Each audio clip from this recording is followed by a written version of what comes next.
So if we go back to the 1900s and we look at the building of mental asylums, they were extremely large and had thousands of rooms.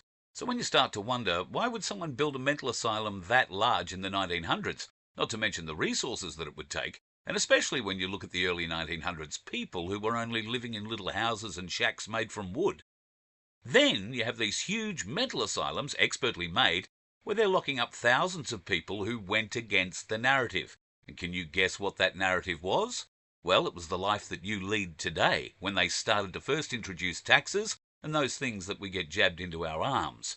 And when people would go against the narrative, they'd get locked up in these mental asylums. And it would be put out on radio broadcasts as well. If you or anyone went up against the system, they would be locked up. And if you actually look back, they actually got locked up and got rid of a lot of population back in that time who went against the system.